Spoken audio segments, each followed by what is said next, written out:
Assalamualaikum warahmatullahi wabarakatuh. Takbir! Allahu Akbar. Innal hamdalillah nahmaduhu wa nasta'inuhu wa nastahdihi wa nastaghfiruh. Wa na'udzu billahi min shururi anfusina wa min sayyiati a'malina. May yahdihillahu fala mudilla lahu wa may yudlil fala hadiya lahu. Asyhadu an la ilaha illallah wa la syarika lahu wa asyhadu anna sayyidana Muhammadan abduhu wa rasuluh. Allahumma shalli wa sallim wa barik ala sayyidina Muhammad wa ala alihi wa ashabihi ajma'in. Subhanaka la ilma lana illa ma 'allamtana innaka antal alimul hakim. Rabbi shrah li sadri wa yassir li amri wa hlul 'uqdatam min lisani yafqahu qawli. Wa la haula wa la quwwata illa billahil 'aliyyil 'azim. Amma ba'd. Dirmati Imam Bilal Polisi Kuasa tuan-tuan muslimin muslimat mukminin mukminat rahimakumullah. Alhamdulillah, syukur kepada Allah SWT kerana dipanjangkan usia, diberi kesihatan kepada kita, dipertemukan oleh Allah SWT di pagi Jumaat yang penuh berkat di bulan Ramadan yang mulia ini. Mudah-mudahan Allah kumpulkan kita pada pagi ini, dipilih kita, juga kita berharap kepada Allah SWT untuk kita dikumpul semua nanti di akhir nanti untuk masuk dalam syurga Allah. Tuan-tuan muslimin muslimat mukminin mukminat rahimakumullah. Yang sambung aja dalam pelajaran kita dalam kitab Al-Jawhar Al-Mahfuz sebagai menggantikan kuliah maghrib. Hari ini kita sambung mengenai dengan kelebihan-kelebihan selawat atas Nabi sallallahu alaihi wasallam. Selawat ni ada orang kata lagi selawat tu yang hak mana Ustaz? Yang pendek tu lah, yang Allahumma shalli ala Muhammad tu. Allahumma shalli ala Muhammad, yang kita nak lihat apa kelebihan yang terkandung di dalamnya apabila orang mengucapkannya. Orang ucap Allahumma shalli ala Muhammad itu sangat-sangat banyak kelebihannya. Jadi hari ini kita nak tengok sambungan tentang kelebihan-kelebihan mengucap dua kali ucap selawat atas Nabi sallallahu alaihi wasallam. Allahumma shalli ala Muhammad. Allahumma shalli ala Muhammad itu maknanya apa? Ya Allah, muliakan hak atas Nabi sallallahu alaihi wasallam. Ya Allah, muliakan hak atas Nabi. Allahumma shalli ala Muhammad. Ya Allah, muliakan hak atas Nabi. Kemuliaan yang paling utama sekali ialah dibebaskan oleh Allah Subhanahu wa taala daripada api neraka. Kemuliaan yang paling utama sekali ialah bebas daripada api neraka. Sebab tu kalau dalam bulan Ramadan ni orang selalu sebut dengan hadis Nabi sallallahu alaihi wasallam yang berbunyi man shoma Ramadan imanan wa ihtisaban ghufira lahu ma taqaddama min dhanbi. Apa yang terkandung di dalam hadis itu? Kata Nabi sallallahu alaihi wasallam, man shoma Ramadan, barang siapa yang puasa dalam bulan Ramadan imanan, yang dia ini berpuasa itu kerana keimanan, wahtisaban, kerana mengharapkan redha Allah, ghufira lahu ma taqaddama min dhanbi, nescaya Allah akan ampunkan dosa-dosa dia apa yang telah lalu. Kadang-kadang ada juga orang yang sebut dia kata tak ampun dosa saja kan. Ni yang kita nak sebut yang kita nak combine-kan dengan apa selawat atas Nabi sallallahu alaihi wasallam. Kalau kita tengok kemuliaan yang paling utama sekali di sisi Allah ialah terlepas daripada api neraka. Yang ni kemuliaan paling utama. Sebab tu kita selawat Allahumma shalli ala Muhammad ni. Ya Allah, muliakanlah ke atas Nabi Muhammad. Kemuliaan yang paling utama sekali adalah terlepas daripada api neraka. Maka yang kita dapat daripada Ramadan ni, yang kita dapat ni, dia kata siapa-siapa yang berpuasa dengan keimanan dan juga mengharapkan daripada Allah, maka ghufira lahu ma taqaddama min dhanbi. Allah akan ampunkan dia daripada dosa-dosa dia. Selesai semua daripada dosa-dosa dia. Maka bila selesai dosa dia, maka masuklah dia ke dalam syurga dan jauhkan oleh Allah daripada api neraka. Ini kemuliaan yang paling utama sekali. Lepas hak kita puasa ni supaya Allah akan jauhkan kita daripada, diampunkan kita daripada dosa-dosa kita. Yang kedua, dijauhkan daripada api neraka. Yang ketiga, masuk dalam syurga. Itu yang kita harap pun. Betul kita puasa. Jadi maknanya termasuk juga selawat atas Nabi ni. Bila selawat ni, kita mohon kepada Allah supaya Allah muliakan atas Nabi sallallahu alaihi wasallam, dan kemuliaan yang sama yang kita mohon daripada Allah untuk kita dapat. Sebab apa yang kita doakan untuk orang lain, doa yang sama akan diberikan oleh Allah kepada kita. Kita minta kawan kita kan, yang kata ya Allah selamatkanlah dia, ya Allah. Kita minta ya Allah selamatkanlah dia dalam perjalanan, ya Allah. Bila kita minta ya Allah selamatkan dia dalam perjalanan, doa yang sama Allah pulangkan kepada kita. Lepas tu kita disuruh buat mendoakan orang lain. Ya Allah, sembuhkan kita daripada penyakit. Ya Allah, kita dah fikir kita pada sakit nak doa untuk orang. Sebenarnya doa yang sama Allah pulangkan untuk kita. Lepas tu kita tak boleh mendoakan kebinasaan kepada orang lain, dan Allah akan pulangkan kebinasaan kepada kita. Sekiranya tidak layak itu menerima kebinasaan. Lepas tu kita kena minta untuk orang ni hak elok-elok je. Kita minta hak elok-elok, Allah pulangkan doa itu kepada kita. Jadi kita minta Allahumma salli ala Muhammad, ya Allah muliakanlah kata Nabi Muhammad, Allah pulangkan kemuliaan itu kepada kita. Dapat kita kemuliaan yang digandakan oleh Allah 10 kali ganda. Jadi sebab tu kita dalam bulan Ramadan ni kita disuruh cuba memperbanyakkan selawat atas Nabi sallallahu alaihi wasallam. Sebab apa? Sebab kata Nabi sallallahu alaihi wasallam, semua ibadat-ibadat kita dalam bulan Ramadan ini digandakan antara 10 ke 700 kali ganda. Melainkan kecuali puasa tak ada gandaan. Tak ada gandaan puasa. Yang lain-lain ibadat-ibadat yang lain kita buat dalam bulan Ramadan ni semua digandakan 10 ke 700 kali ganda. Sebab tu kita tengok kita sebut lagi. Gandaan-gandaan kita antara 10 ke 700 ni pasal apa? Siapa yang dapat 10? Siapa yang dapat 700? Siapa yang dapat 10? Siapa yang dapat 700? Siapa yang dapat 10? Sebab tu kata Sayyidina Ali, diulas dari segi apa kata Nabi. Nabi kata, kalau kita buat ibadat dalam bulan Ramadan ni ada antara orang dapat 10 sehingga digandakan sehingga 700. Ada orang dapat antara 10 ke 100. Siapa? Mereka-mereka yang beribadat kerana nak mendapatkan dunia, kan? Untuk mendapatkan dunia. Yang kedua, siapa-siapa yang beribadat atas sikit yang mendapat gandaan 100 ke 700, mereka-mereka yang beribadat kerana nak mendapatkan akhirat. Ada lagi orang beribadat lebih besar lagi pahala pada itu. Antara 700 ke seluas antara timur ke barat. Ini paling maksimum. Orang yang beribadat. Siapa? Orang yang pertama sekali dia kata beribadat tujuan dia kerana dunia. Dia beribadat tujuannya kerana dunia. Berzikir dia supaya ditambahkan rezeki. Dia berzikir, dia baca ayat-ayat, potongan-potongan ayat Quran supaya Allah tambahkan rezeki, Allah tambahkan kesihatan, supaya dia ini dapat kebaikan dekat dunia, supaya dipanjangkan umur. Semua ni tujuan dunia. Maka kata Sayyidina Ali, orang-orang beribadat kerana nak mendapatkan dunia dah hanya mendapat 10 ke 100 kali ganda. Kita sembahyang sunat duha dalam bulan Ramadan atau di luar Ramadan. Tujuannya kan apa? Sebab untuk menambahkan rezeki. Kenapa? Sebab saya akan kata Nabi kepada Abu Hurairah, jangan kamu tinggalkan solat sunat duha, kan? Karena solat sunat duha itu dapat membuka 70 pintu-pintu rezeki. Jadi betul kan? Jadi kita bersemayang sunat duha, sembahyang sunat duha. Tujuannya apa? Supaya Allah buka 70 pintu rezeki. Rezeki apa? Rezeki kesihatan, rezeki makan minum, rezeki tempat tinggal, rezeki kebahagiaan, rezeki rumah tangga yang sempurna dan sebagainya. Semua rezeki kan? Supaya Allah buka rezeki-rezeki kita 70 pintu rezeki. Betul kan? Kalau tujuan dia kita kerana dunia, maka dia hanya dapat 10 ke 1 kali ganda.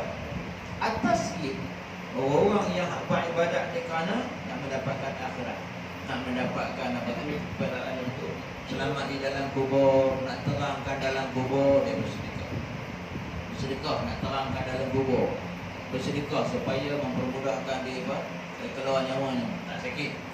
Bersedekah supaya esok mudah hisapnya di hari akhirat. Bersedekah kerana nak mentasiki siratul mustaqim dengan mudah, dan begitu juga untuk menaikkan darjat di dalam syurga, kan? Maka bila kita buat ini kerana untuk mendapatkan akhirat, pahalanya berapa? Antara 100 ke 700 kali ganda. Manakala yang paling tinggi sekali mereka-mereka yang buat ibadat kerana Allah semata-mata, bukan kerana yang lain. Semata-mata kerana Allah, semata-mata kerana rindukan Allah, nak mendapat rahmat Allah, nak kasih sayang Allah, nak mendekatkan diri dengan Allah. Semata-mata nak dekatkan diri dengan Allah. Bukan kerana nak dapatkan dunia, bukan kerana nak mendapatkan akhirat, pahala dan seumpamanya. Dia semata-mata kerana rindukan Allah, nak sayang Allah, nak ingatkan Allah, nak supaya Allah tak lupa kat kita. Maka pahalanya antara 700 gandaan sampai ke seluas antara timur ke barat. Seluas antara Mesir ke Maghrib. Dia banyak pahala. Bagi siapa-siapa yang buat semata-mata kerana Allah dan tidak ada harap dunia ataupun hari akhirat. Baik. Jadi semua itu digandakan oleh Allah.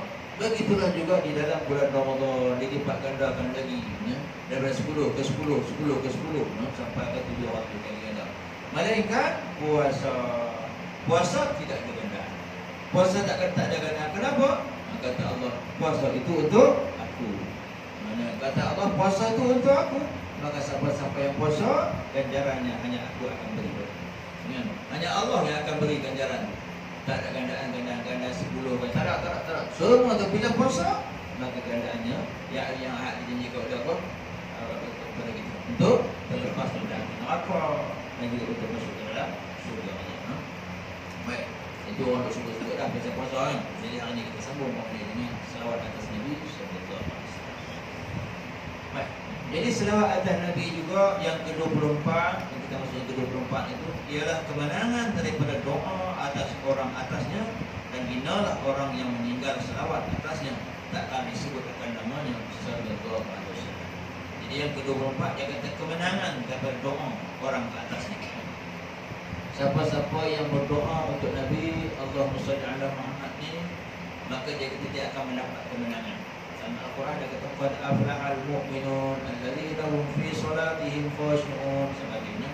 Dia kata sesungguhnya menanglah, berjaya orang-orang yang beriman. Alladzina hum fi salatihim khashi'un, mereka-mereka yang sembahyang yang khusyuk. Orang yang sembahyang yang khusyuk. Jadi ini kemenangan bagi orang-orang yang beriman. Termasuklah kemenangan bagi orang beriman ni orang mereka-mereka yang sentiasa zikir kepada Allah, sentiasa selawat atas Nabi sallallahu alaihi wasallam. Sebab bila selawat itu ialah satu doa untuk Nabi.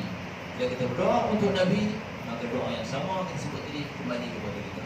Maka menanglah orang yang selawat, orang-orang yang susah, orang-orang yang sakit selawat atas Nabi. Maka Allah akan pulangkan man shalla alaihi salatan wahidah sallallahu alaihi biha asyara. Siapa-siapa yang selawat ke atas satu sekali kata Nabi, maka Allah akan selawat ke atas dia 10 kali. Siapa yang berdoa untuk Nabi sekali, Allah akan bagi doa yang sama untuk kita 10 kali. Kita sakit, kita berdoa ke Allah, mohon ke Allah supaya Allah sembuhkan kita dengan selawat atas Nabi. Boleh tak dengan sakit je kita tak baca doa, tak minta pun ke Allah, ya Allah sembuhkan aku, ya Allah sembuh, tapi kita baca selawat boleh sembuh tak? Ada orang kata tak sembuh lah, pasal apa? Tak ada connection. Dia kena berdoa, ya Allah sembuhkan aku. Kena berdoa betul kan? Kalau kita baca selawat atas Nabi je boleh sembuh tak? Kita ingat tak? Ketika mana Nabi Ayub, ketika Nabi Ayub sakit, Nabi Ayub sakit. Setengah riwayat kata Nabi Ayub ni sakit sampai berulat-ulat tubuh badan. Setengah pendapat kata tak sampai macam tu, sebab Allah pelihara martabat seorang Rasul. Jadi dia tak jadi gitu. Jadi dia dua pendapat yang berbeza. Walau macam mana pun nak cerita kat kita bahawa Nabi Ayub ni sakit. Dia adalah sakit yang tersangat. Ada yang isteri dia Allah Ta'ala al-Laghi yang sakit yang tersangat, sehingga Jibril turun berkali-kali, turun beritahu. Dia kata, wahai Nabi Allah, berdoalah kepada Allah, mintalah Allah sembuhkan kamu, dan saya Allah akan sembuhkan segera. Dia kata, tak, aku bersyukur kepada Allah, aku bersyukur kepada Allah. Tak apa dia kata aku sakit macam ni, tak apa, aku redha, kata aku syukur kepada Allah. Tak tahu sangat sakit sangat, dia turun lagi Jibril, kita berdoalah kepada Allah, insya-Allah akan sembuhkan kamu. Tak, dia kata aku syukur kepada Allah, aku redha. Aku redha dengan apa yang Allah beri kepada aku ni. Aku syukur dan aku redha. Itu yang dia ulang-ulang berkali-kali. Jibril kesian tengok. Suruh berdoalah. Tak, dia kata aku syukur, aku redha dengan apa yang Allah beri ni. Lalu dah disuruh-suruh dengan Jibril. Lalu dia pun sebutlah. Ketika mana disebutkan dalam Al-Quran kan, wa ayyuba idnada rabbahu anni masaniyatu wa anta arhamur rahimin. Ketika Ayyub itu berdoa kepada Allah, wa ayyuba idnada rabbahu, ketika disuruh kepada Allah, anni masaniyatu, sesungguhnya aku ini ditimpa musibah, ditimpa bencana. Inna an wa ayyuba idnada rabbahu anni masaniyatu wa anta arhamur rahimin. Engkau lah yang maha pemurah, engkau lah yang maha penyayang. Dia sebut begitu je, hilang tu sikit. Kan? Ada kena-mengena? Tak ada kena-mengena. Dia tak minta, ya Allah sembuhkan aku tak. Dia kata, ada rabbahu anni masaniyatur wa anta arhamur rahimin. engkau lah ya Allah, dia kata inilah musibah yang timpakan kepada aku, engkau lah yang maha pemurah, engkau lah yang maha penyayang. Sebut begitu, maka tu Allah sembuhkan dia. Nak menunjukkan kepada kita, walaupun kita selawat kepada Nabi saja, walaupun kita nampak tak ada kena-mengena dengan sakit kita, disembuhkan oleh Allah. Kita tengok ada banyak ayat yang kita baca, tak ada kena-mengena pun, dia akan sembuh dia atas berkat ayat-ayat Al-Quran. Jadi berkat apa tu? Kita punya selawat Nabi sallallahu alaihi wasallam. Lepas tu kadang-kadang kita sakit dengan selawat. Ada orang tua kan kata selawat banyak-banyak, nak selawat hati sikit tu kata ada kena mengena apa selawat tu. Mak dah kata selawat ada kena mengena apa? Tak ada kena mengena apa. Dia kena mengena ke mana? Bila kita selawat berdoakan untuk Nabi sallallahu alaihi wasallam, Allah akan beri kepada kita 10 kali doa. 10 kali ganda daripada doa yang kita minta. Jadi tentu kita dapat kesembuhan. Selawatlah banyak-banyak. Ramadan ni kita banyak-banyakkan selawat. Hari-hari Jumaat, dia berkata nak zikir apa tak? Hari Jumaat, zikirlah, selawatlah banyak-banyak. Selawat yang panjang ke selawat yang pendek? Kata bilang dia kata, selawat pendek ya, Allahumma salli ala Muhammad. Ada Sayyidina ke tak ada Sayyidina? Ada pun tak apa, tak ada pun tak apa. Kita dah sebut dah betul lah. Jangan kedua benda. Nak kata Allahumma salli ala Muhammad pun tak apa, Allahumma salli ala Sayyidina Muhammad pun tak apa. Yang diperkenalkan oleh Nabi yang mula-mula Allahumma salli ala Muhammad. Sayyidina itu ditambah, tapi Nabi tak nama. Jadi kemenangan daripada doa orang atasnya. Jadi orang-orang yang berdoa untuk Nabi ini mendapat kemenangan. Kemenangan dunia dan juga di hari akhirat. Dan hinalah orang yang meninggalkan selawat atasnya, takkan disebut akan Nabi sallallahu alaihi wasallam. Orang yang tak mau sebut nama Nabi, tak sama selawat atas Nabi ketika namanya disebut Nabi Muhammad, kita tak menyebut sallallahu alaihi wasallam, maka hinalah dia, kerana dia ni tak mendapat apa tu syafaat di surga di akhirat. Jadi siapa-siapa yang nak syafaat kena memperbanyakkan selawat Nabi sallallahu alaihi wasallam. Yang ke-25, datang orang yang selawat itu atas jalan surga, dan tersalah jalanlah orang yang meninggalkan dia kepada jalan surga. Kita nak masuk dalam surga kan? Semua orang nak masuk dalam surga. Kalau kata siapa tak masuk dalam surga tu, tahu betul. Semua orang nak masuk surga. Orang kafir pun masuk surga, takkan orang Islam tak masuk surga. Itulah apa yang kita cari. Kita nak masuk dalam surga, cari Ramadan. Kita nak cari Lailatul Qadar. Cari apa? Nak cari surga. Maka dia kata datang orang yang selawat itu atas jalan surga. Siapa yang kerap selawat, maknanya dia jalan yang betul untuk masuk dalam surga. Dan tersalah jalanlah orang yang meninggalkan dia daripada jalan surga. Siapa-siapa yang tak selawat ni, maka salah jalan. Kita nak pergi Kuala Lumpur, kita tarak ke utara. Mana ada Kuala Lumpur sana? Nak pergi Kuala Lumpur, utara-utara. Salah lah. Jalannya mana? Jalannya pergi menuju ke selatan. Apa sampai Kuala Lumpur? Siapa nak masuk surga? Kena banyak zikir lah. Kena banyak zikir, antaranya selawat atas Nabi sallallahu alaihi wasallam. Sebab apa nilai selawat atas Nabi ni? Dia di sana. Dia kita kedua-duanya dah. Kita ada Allah, kita ada Nabi. Allahumma, bila kita Allahumma, ya Allah. Bila kita sebut nama Allah, kita mohon ke Allah lah. Kita membesarkan Allah. Allahumma, kan? Jadi kita dah sebut nama Allah lah, kita minta kepada Allah. Salli ala Muhammad. Mudahkanlah ke atas Nabi Muhammad. Kedua-duanya lengkap. Kita mohon kepada Allah dan juga kita berdoa untuk Nabi. Kan? Lepas tu kata apa dia? Walaupun kita tengok la ilaha illallah itu afdalul zikri, dengan sebesar-besar, seutama-utama zikir ialah la ilaha illallah. Tapi la ilaha illallah itu semata-mata untuk Allah. Tapi kalau kita baca Allahumma salli ala Muhammad, di sana ada kedua-duanya kan. Allahumma, ya Allah, mana kita jadi seru kepada Allah. Salli ala Muhammad, mudahkanlah atas Nabi Muhammad. Kedua-duanya kita ada. Sebab itu disuruh kita memperbanyakkan selawat atas Nabi. Sebab apa? Untuk masuk dalam surga. Siapa-siapa yang masuk dalam surga lah kan. Siapa-siapa yang tak masuk dalam surga, tak apa lah. Dia tu tak selawat pun. Nak kisah orang apa, kita kena jaga kita. Sebab yang nak masuk surga tu ialah kita. Kadang-kadang kita tengok orang. Orang tu tak buat, orang ni tak buat. Sebab orang tu tak buat, orang tu tak buat, dia tak mahu. Ataupun orang tu tak buat, dia ada buat masa-masa yang lain. Kita nak buat masa ni, kita buat. Orang nak sembahyang tarawih, dia sembahyang. Orang tak nak sembahyang tarawih, dia pergi lah. Siapa yang nak mencari redha Allah, dia buat. Ada yang nak sembahyang tarawih dekat rumah, silakan. Ada yang nak sembahyang 8 rakaat, silakan. Ada yang nak sembahyang 20 pun boleh. Dia buat tanya, yang mana yang utama? Sembahyang 20 ke sembahyang 8? Yang utama mesti banyak lah utama.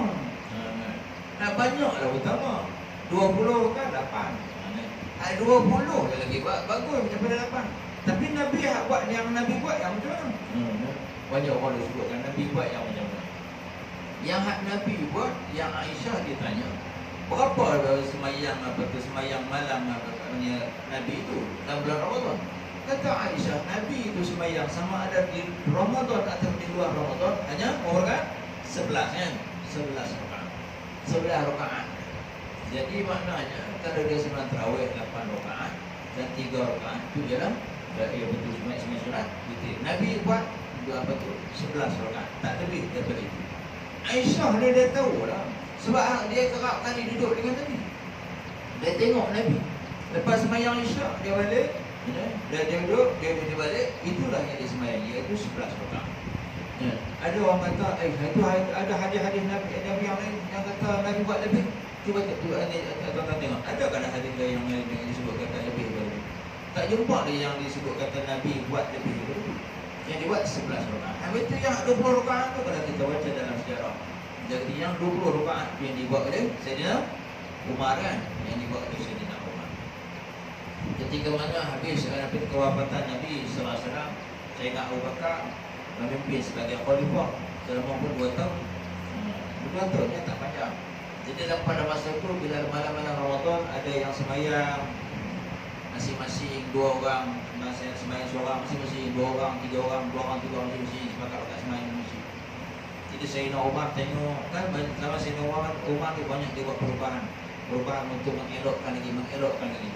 Jadi dia buat bila tengok orang sembahyang berselerak tu, Sayyidina Umar pun kumpulkan, dia satukan, dia lantik seorang imam yang bacaan yang elok, suruh buat sembahyang 8 rakaat. Bila 8 rakaat datang lagi orang yang datang. Dah habis dah sembahyang 8 rakaat, datang jumpa kepada Umar. Saya kata macam mana sembahyang, boleh tak tunjukkan kepada kami? Umar kata apa? Kita senang ni. Sembahyang tambah lagi 2. Betul habis sembahyang mari lagi. Ada lagi yang datang. Macam mana cara sembahyang? Macam ni, tambah lagi. Sembahyang sunat kan? Sembahyang sunat. Boleh sembahyang. Sehinggalah sampai mencapai 20 rakaat. Sampai 20 rakaat. Jadi esok pun sembahyang lagi 20 rakaat. Esok lagi sembahyang lagi 20 rakaat dan juga tambah 3 rakaat. Jadi sekekal orang sembahyang 23 rakaat. Nabi Nabi sallallahu 11 rakaat. Jadi ada orang tanya, habis tu yang mana lagi bagus? 20 ke 11? Yang mana lagi bagus? 20 ke 11? Bagus banyak lah bagus. Tapi yang Nabi tunjukkan ialah 11 rakaat. Jadi siapa nak sembahyang 20? Silakan. Nak sembahyang 11? Silakan. Jangan gaduh. Boleh reka. Baik. Jadi sebab tu, walau macam mana pun, apa kata Nabi sallallahu alaihi wasallam? Bila Ramadan ni Allah masukkan seseorang itu ke dalam syurga, dia kata futihat abwabul jannah wa ghulqat abwabun nar. Di bulan Ramadan ini dia buka pintu-pintu syurga. Maknanya syurga ni dia buka untuk siapa? Untuk orang puasa. Untuk orang yang puasa. Habis tu hak tarawih ke sembahyang sunat tu kita baca Quran. Itu nanti dulu. Siapa-siapa yang puasa? Siapa-siapa yang puasa untuk dia syurga. Dia puasa saja. Yang lain tak baca Quran pun tak apa. Tak sedekah tak apa. Siapa puasa, betul-betul puasa dan mendekat dengan keimanan dan juga mengharap Allah, maka untuk dia syurga. Siapa yang puasa, hal lain tu itu tambahan. Sembahyang sunat tarawih itu tambahan. Baca Quran tambahan. Tadarus tambahan. Siapa puasa dengan elok jaga puasa dia, tempat dia ialah syurga. Gitu. Jadi maknanya puasa saja. Yang lain tu tambahan. Itu kalau kita dah masuk dalam syurga, yang lain tu apa? Untuk meningkatkan taraf kita dalam syurga, meningkatkan kedudukan kita dalam syurga. Betul tak? Ada orang kata puasa pun tak guna, tarawih tak ubat langsung. Tarawih ni tambahan gitu kan. Puasa pun tak guna, dia kata tak mau langsung tadarus semua. Tadarus tambahan. Yang utamanya kan? Yang utama tu puasa. Siapa yang puasa iman dan wahtisaban, yang berkerana keimanan kepada Allah dan kerana mengharapkan redha Allah, ghufira lahu ma taqaddama min dhanbi, maka Allah akan ampunkan segala dosa-dosanya. Bila Allah ampun dosa, maka terselamat dia daripada api neraka dan dia akan masuk dalam syurga. Puasa. Yang lain itu tambahan. Jadi hak puasa tu kita kena jaga. Kena jaga yang macam mana nak jaga? Jangan buat dosa. Ada buat dosa tu merosakkan pahala puasa kita. Kan? Kita puasa jaga mulut. Itu yang sebab tu orang puasa kita puasa tak pernah tidur. Tidur lah bagus. Puasa tu tidur bagus lah. Dia pun tak kena duduk cakap aja. Suami ni duduk tidur, ada duduk jaga rumah. Dia banyak belentik. Belentik dia tak buat pun. Duduk rumah kan. Dia puasa. Isteri masak. Dia tak pernah tidur. Duduk banyak cakap. Menyusahkan orang lain. Mengurangkan pahala. Yang ni tak mau. Dia tidur tak apa. Tidur. Menyelamatkan mulut daripada buat puasa. Menguruskan dia. Menyelamatkan daripada puasa-puasa jadi kudus. Selamat daripada mata dia kena jaga. Perbuatan dia kena jaga daripada perbuatan-perbuatan dosa. Bila selamat daripada dosa, maka selamatlah anak puasa dia. Selamat puasa dia, maka Allah akan ampunkan dosa dia. Dan dimasukkan dia ke dalam syurga itu. Di mana yang lain tu aksesori. Sebagai itu tambahan. Baik, di maknanya nak sebut kat kita bahawa puasa itu segala-galanya yang akan menyelamatkan kita. Puasa itu yang kita buat itu kerana Allah, untuk Allah. Yang Allah yang akan beri ganjaran. Baik. Maka dia kata datang orang yang selawat itu atas jalan syurga. Siapa selawat, dia dijanjikan oleh Allah syurga. Tersalah jalan orang yang meninggalkan dia daripada jalan ke syurga. Siapa yang tak selawat, maka tak betul jalan untuk masuk dalam syurga. Dan yang keenam dan sempat hari ini ialah terlepas daripada busuk majlis yang tidak mengucap kepadanya zikrullah dan Rasulnya. Lepas daripada busuk majlis. Mana-mana majlis yang ada selawat atas Nabi, terselamat dia daripada majlis yang rosak. Allah pelihara majlis itu daripada benda-benda yang maksiat. Allah pelihara. Kita kan dalam majlis yang kita mulakan dengan alhamdulillah wassalatu wassalamu ala rasulillah kan. Dalam mesyuarat, dalam ucapan kita mulakan alhamdulillah rabbil alamin wassalatu wassalamu wassalatu wassalamu ala asyrafil mursalin. Salatu wassalamu itu selawat kan. Atau dia baca yang paling pendek alhamdulillah wassalatu wassalamu ala rasulillah. Pun okeylah. Ada baca alhamdulillah rabbil alamin atau innal hamdalillah dengan ucapan yang panjang, selawat yang panjang pun tak apa. Asalkan ada selawat, maka dia kata Allah akan selamatkan dia daripada rosaknya majlis. Macam mana rosaknya majlis? Iaitu daripada unsur-unsur yang mendatangkan dosa. Allah pelihara kita punya majlis kita. Allah pelihara kita punya mesyuarat kita. Dalam hadis yang lain kata Nabi apa?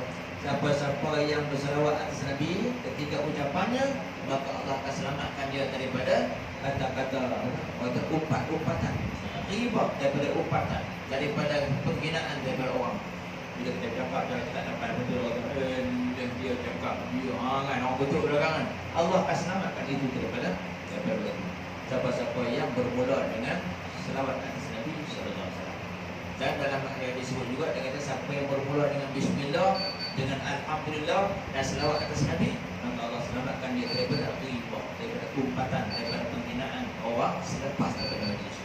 Sebab itu mulai hari ini apa-apa perhimpunan, apa-apa ucapan, hendaklah kita mula dengan bismillah, alhamdulillah dan juga selawat atas Nabi sallallahu alaihi wasallam. Dan kita kalau mesyuarat kat kedai kopi pun tak. Mesyuarat kat kedai kopi pun. Asal kita ada mesyuarat, meeting bicara-bicara, mulakan dengan bismillah, alhamdulillah dan selawat atas Nabi. Maknanya bismillahirrahmanirrahim. Alhamdulillah wassalatu wassalamu ala rasulillah wa ala alihi wasahbihi. Tak kan? Masuklah kita ni kita nak cerita pasal kampung kita ni. Ceritalah apa pun. Jadi maknanya bermula dengan adanya selawat atas Nabi sallallahu alaihi wasallam. Jadi mudah-mudahan dalam pertemuan yang ringkas ini dapat juga ilmu sedikit sebanyak. Yang dah ada ilmu tu nak refresh balik, nak mengingat balik. Yang tak tahu baru, dan mudah-mudahan kita dapat keberkatan di sisi Allah Subhanahu wa taala. Al-ilmu bila amalin kasyajari bila sama. Ilmu yang tak diamalkan sama seperti mana pokok yang tak ada buah. Pokok tak ada buah orang. Pokok tak ada buah apa? Buah baja. Yang ada tebak lah. Pokok tak ada buah, bubuh baja. Habis tu ilmu dah dapat dah dulu dah. Tapi tak amal-amal lagi. Nak buat macam mana? Main bubuh baja. Macam mana bubuh baja ya? Mari lagi dengan ilmu supaya ilmu yang lama tu di refresh balik.